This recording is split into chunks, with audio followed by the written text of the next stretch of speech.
It's time to wake up and smell the coffee this beautiful Tuesday morning with Diana Master and Aina Riza Cuello as we keep you up to speed with the latest in bizarre news and entertainment news. How are you doing, sweetie? I'm doing great. Can't be any better. I feel amazing. It's finally a Tuesday. I mean, yesterday we kept referring to, It's a Tuesday, but I'm glad we are in office. I personally love Tuesdays. If I'm doing anything, it usually starts on a Tuesday. Okay. Like, it's just a day to choose something. My week officially starts on a Tuesday. So Monday is like us warming up for the week. So I Yeah, don't yeah, do yeah. anything on Mondays. And then Tuesday, like even working out and all of that, like everything that I need to do, I get serious with it on a Tuesday. Yeah. So Tuesday onwards, that's when my week starts. I think, that's the same for me. I really try to get the work done on a Tuesday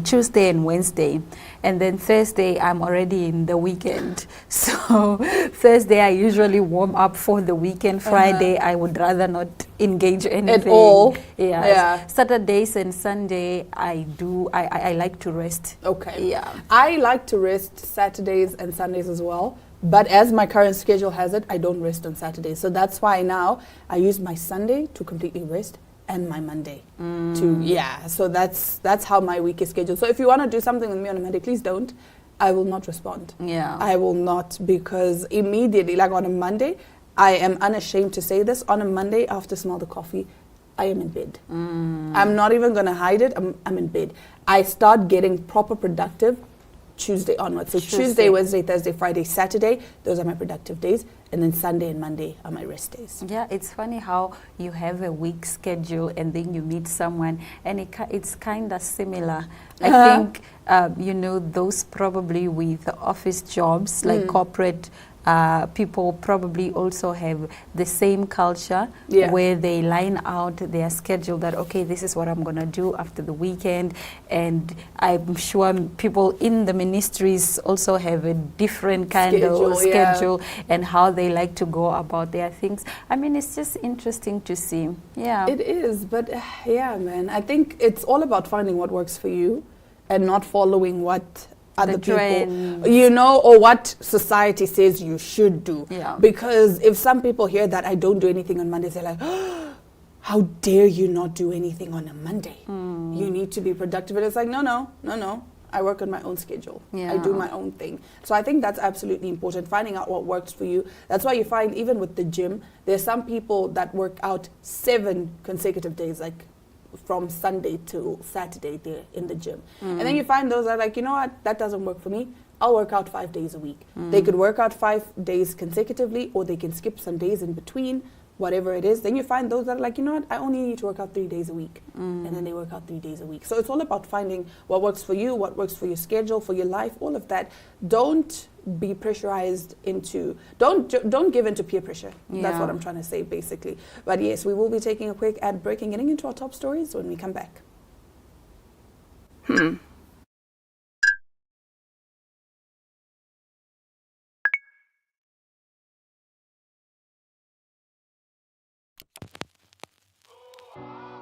eTicket, your online ticket solution for events and event marketing, bringing you ease of mind and making sure that your event gets out there.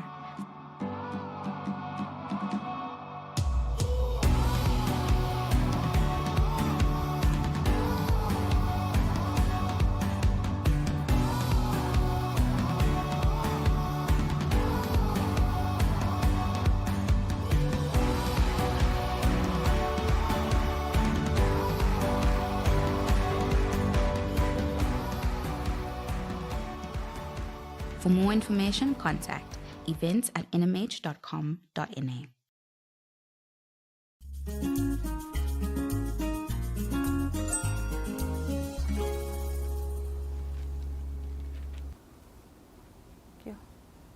Now, is it really smell the coffee if we don't bring you bizarre stories? Now, this one is, This girl says she used her man's sperm for facials It gave me a goopy glow, but then ruined our relationship. The skincare craze is coming to a head. Semen seems to be the bone of contention that broke up a self-care tastemaker's wet and wild romance. I started using my boyfriend's sperm daily in the morning, storing it in ice cube trays to facilitate use. Brazilian skinfluencer Maleli 27 told Need to Know Online of her avant-garde abolitions.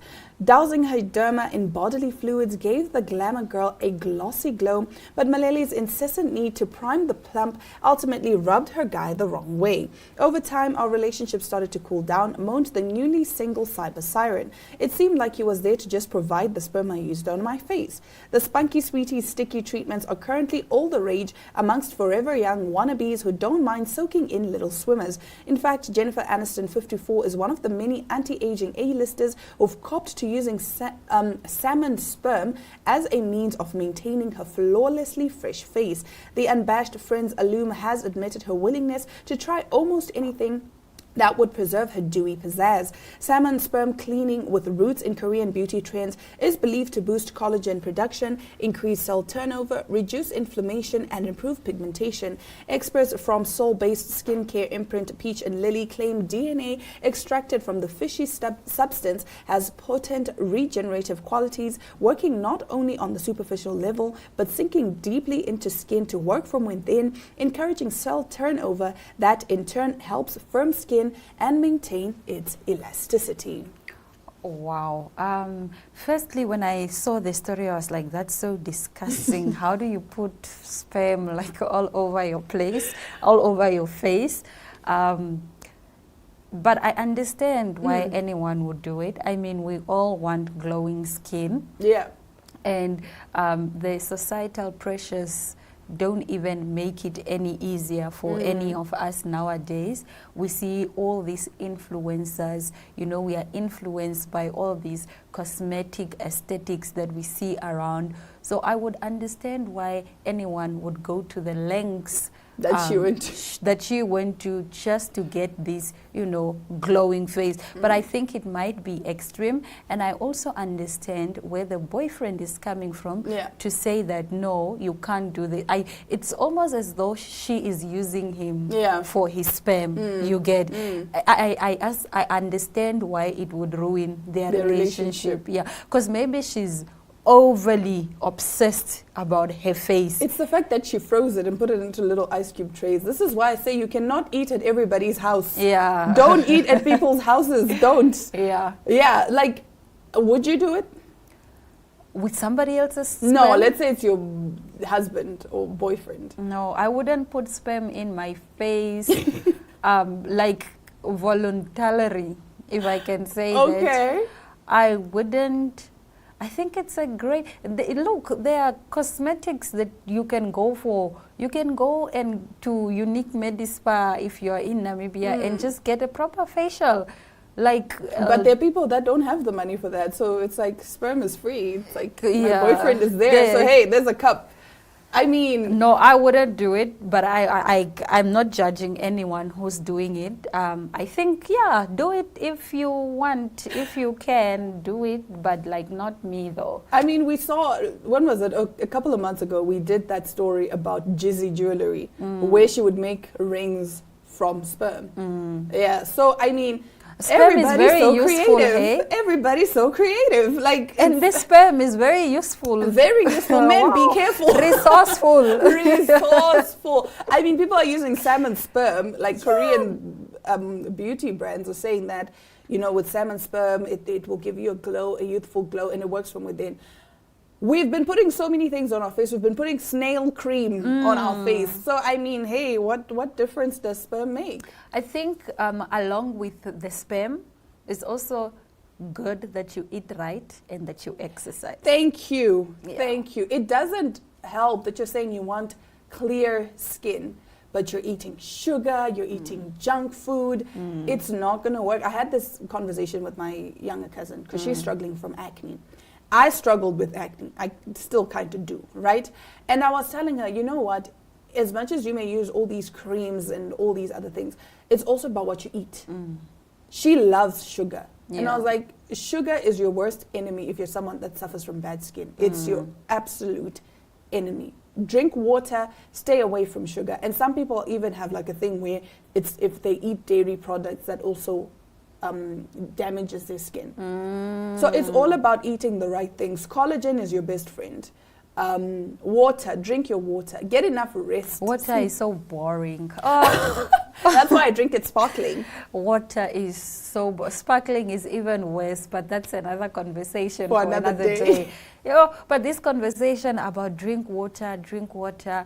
Some of you are really not drinking water, and you're under the injections for all these things. And for you're all telling us to drink water all the time. Sweetie, if you have the money, go get a Botox, go get your facial, go get whatever.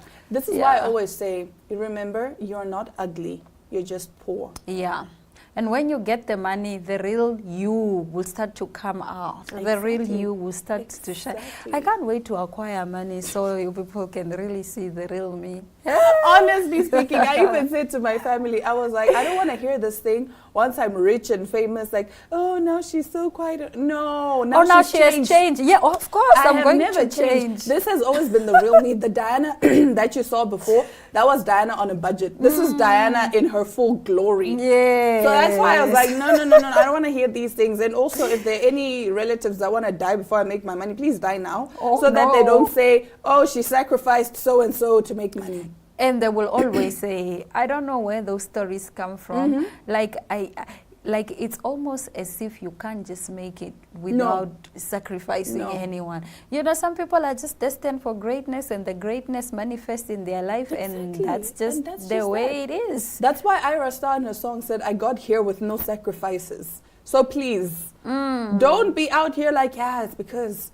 Did you see, isn't it weird that so-and-so died and then she suddenly came into money? No, you don't know the sleepless nights I've been having. Please, trying to make the prayers, trying to make the money make sense. There's a song we used to sing in primary school where they say trying to make $1 out of 15 cents. Yes. I didn't understand what it meant until I got older. And my mom was like, no, it's one of those things where it's like you only have 50 cents, but you're trying to squeeze it and see how you can turn it into a dollar.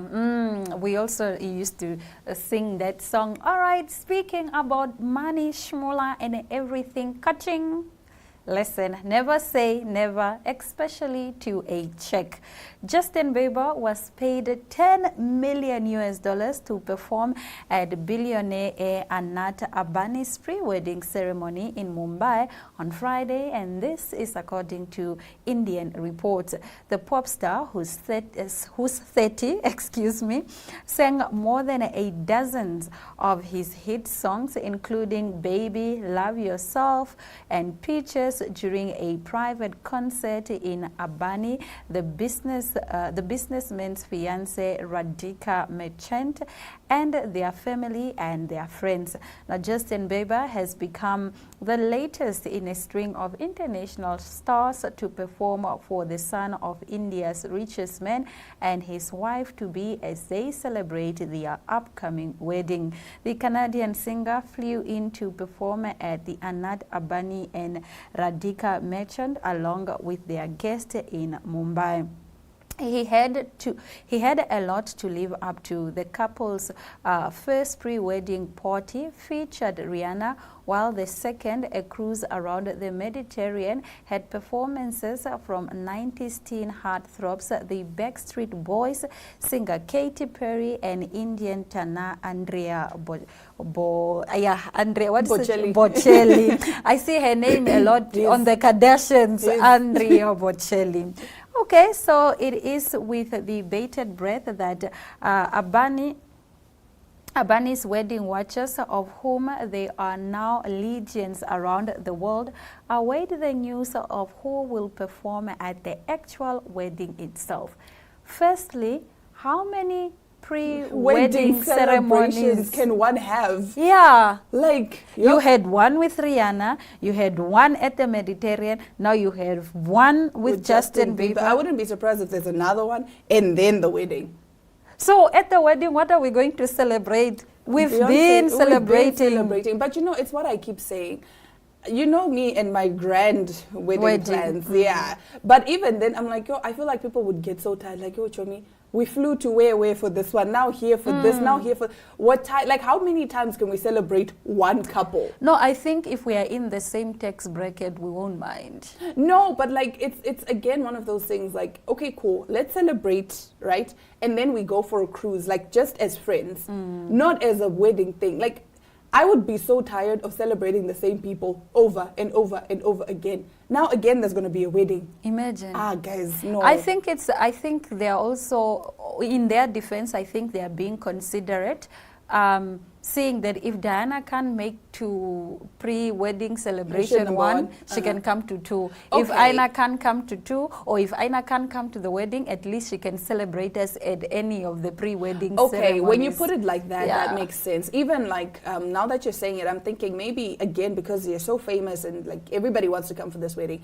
so probably they have like a capped guest list, like, okay, you know what, for pre-wedding celebration number 1 we have 1,000 guests. Yeah, we only have 1,000. And then now Aina's like, oh, so you're not going to invite me? And they're like, no, you are going to come. So Diana won't come to pre-wedding number 2, but Aina will come. Things like that. Yeah. I guess, you know, if you have money. There are rumors that Adele will perform at the wedding. Who do you think will perform at the wedding? Beyonce, because I mean, how much bigger can you get? You've already had Rihanna, you've had Justin Bieber.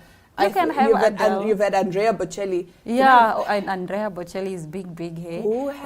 I'm not saying she copied me, but they love. At whose wedding did Andrea Bocelli perform? Andrea Bocelli performed at my wedding. Am I saying you're copying me? No.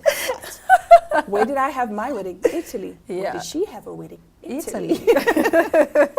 But hey, if the money is there, I say why not? Yeah. Go for it.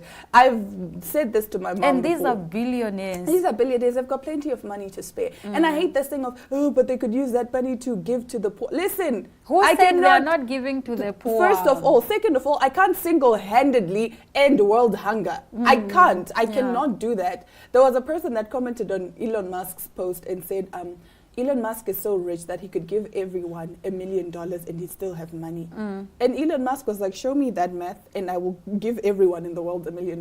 Prove to me how, and then I can give everyone. Because again, he just has enough money to give everyone $1, I think. Yeah, everyone in the world $1. But they're I think we come from a place of entitlement when it comes to billion. These people work for their money, whatever they do. Yeah, some of them. It's not for us to demand. It's for them to give. If they don't want, that's that. It's not for, like, why were you so entitled to my money? To my money, to somebody. Alone. Like, let help come from within the person. And if it doesn't come, it is what it is. Even the Bible says, God loves a cheerful giver. Now you're forcing me to give these people I don't want. Yeah. So I always say to my mom, like, once I get to my wedding and the money is there, I don't want to hear, oh, but it's only for one day, you're spending so much money. It's my money. My husband's money. So why not? Let me spend it the way I want to spend it. Yeah. But anyway, that does bring us to the end of our top stories. Now, after the break, I get to have a chat with one of the top 10 Miss Teen Namibia finalists. Stick around. Attention kids, we have some exciting news for you. We are back and this year we are planning on going big. So listen up. If you are in grade 3, grade 2, grade 1 or pre-primary, we are bringing your free school workbooks to you soon. This is all you need to know about where you can find your books. Books will be available for free in Republican Street Sale newspapers and all Namibian Sun newspapers. And for all pre-primary kids out there, your books will be delivered to your school in all 14 regions of Namibia. And there's more. Pre-primary books will also be printed in 9 different languages. Check out when your book will be available from the schedule right here. That's not all. Our free online school is there to help you along the way with video lessons and more books to download. You can also follow along on NTV every Monday to Friday from 9:30 to 11:30 for your daily online school lesson. We thank all our sponsors who are helping to build a brighter future for Namibia. Contact us at info@acdtrust.com and follow us on Instagram.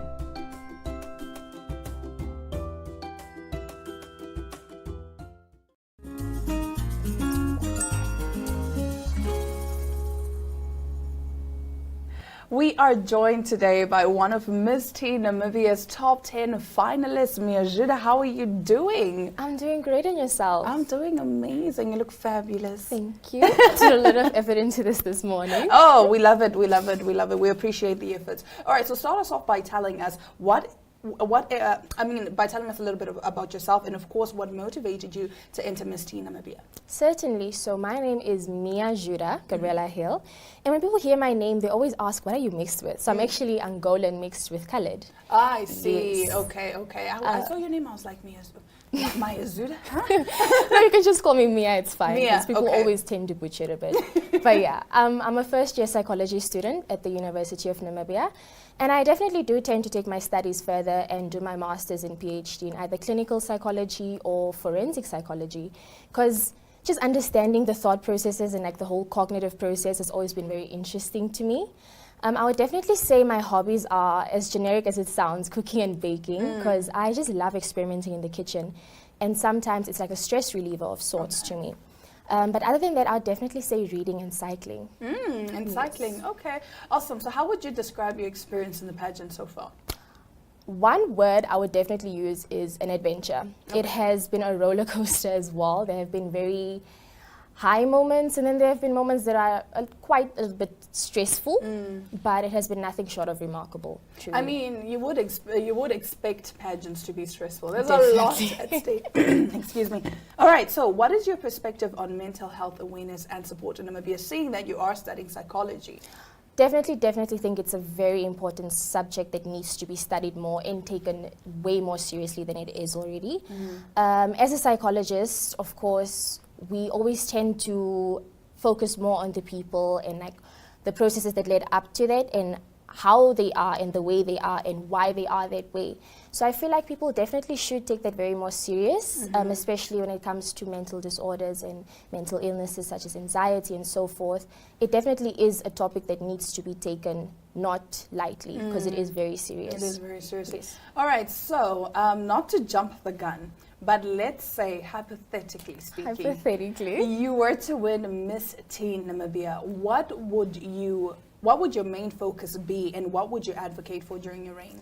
So my advocacy is as simple as it is profound, which is self-empowerment. It's something that I hold very close to my heart, because it took a very long time for me to reach this version of myself where I'm so assertive in a sense. And it's definitely my components, the two main components of my advocacy would be self-love and self-improvement, because family comes and goes, friends come and go, but you will be with yourself for the longest time. So you need to be kind to yourself, you need to love yourself and be passionate about yourself, and always try to be a better version than what you were yesterday. It's you versus you. The competition is always against yourself. It is you. And I like the fact that you said you need to love yourself, because only after you love yourself can you love somebody else. You Exactly. can freely give out the love, but only if you love yourself. All right, now, we spoke about stress. It's inevitable in the pageant world, right? Definitely. So how do you handle stress and pressure, and like especially in high-stakes situations like this? I love this question so much, because my friends and family definitely know it has been a roller coaster. Even before the pageant, I used to be a person that's very put together. Like everything needs to be in place. You're a planner. I plan way ahead of schedule. And with the pageant world, even though it's out of the organization's hands at times, things do tend to come up last minute, like interviews or photo shoots.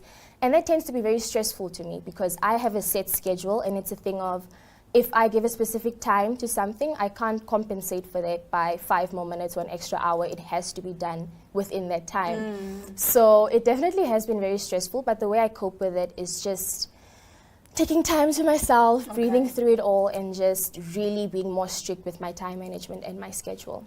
Okay, you know, I feel like I relate to you on a spiritual level, on a deeper level, because I'm also somebody that likes to plan, and I like my things in order. And I always say I never put work so well under pressure on my CV, because I do not.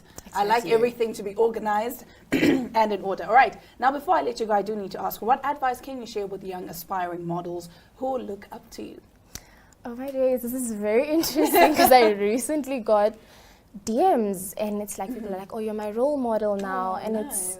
it's messages like I never thought I would be getting from people, young ladies as well, and it's truly very it's something I hold very close to my heart. And it's a humbling experience. It really not? is Yeah. very humbling. But my advice would definitely be, don't let your fears hold you back.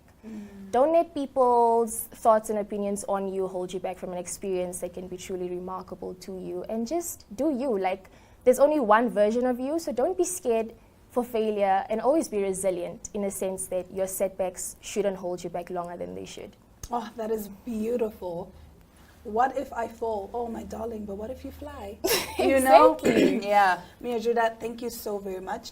This was truly a beautiful interview, truly inspiring. We do wish you all the best, of course, you in so your much. journey in Miss T. Namibia. Stick around.